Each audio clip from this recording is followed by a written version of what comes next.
मुअज़्ज़ज़ नाज़रीन किराम, अस्सलामु अलैकुम वरहमतुल्लाहि वबरकातुहू। बहुत ही जल्द हमें ईद उल अज़हा की नमाज़ इंशाअल्लाह अदा करने का मौका मिलेगा। तो हमें जो है ईद उल अज़हा की नियत किस तरीके से करनी है नमाज की, उस नियत को आप समात कर लीजिए। जब हम अपने घर से चलें तो तकबीर पढ़ते हुए आप अपने घर से चलें। तकबीर क्या? लब्बैक अल्लाहुम्मा लब्बैक ला शरीका लक लब्बैक इन्नल हम्दा वन निअमता ला शरीका लक वल मुल्क। ये तकबीर पढ़ते हुए आप जो है मस्जिद की तरफ तशरीफ़ लेकर के आएँ या ईदगाह जाएँ आप नमाज़ अदा करने के लिए। तो हमें जो है बहुत से लोगों को ईद की नियत याद नहीं होती है कि हमें नियत किस तरीके से बांधनी है।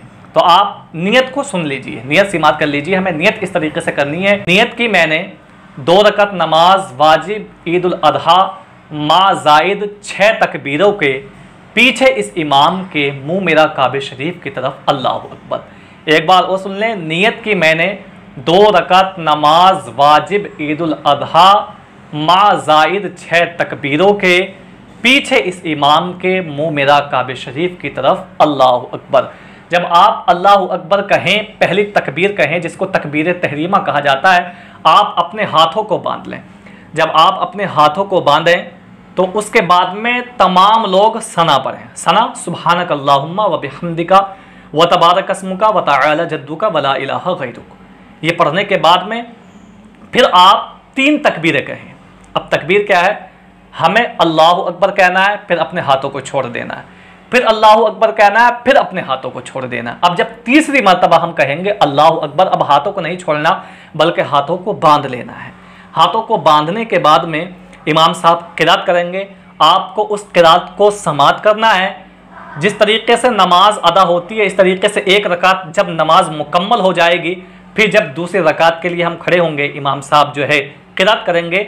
जब किरात मुकम्मल हो जाएगी, अब रुकू में जाने से पहले हमें ये ज़ायद तकबीरें बोलनी है। 3 ज़ायद हमें तकबीरें बोलनी है। वो किस तरीके से बोलनी है?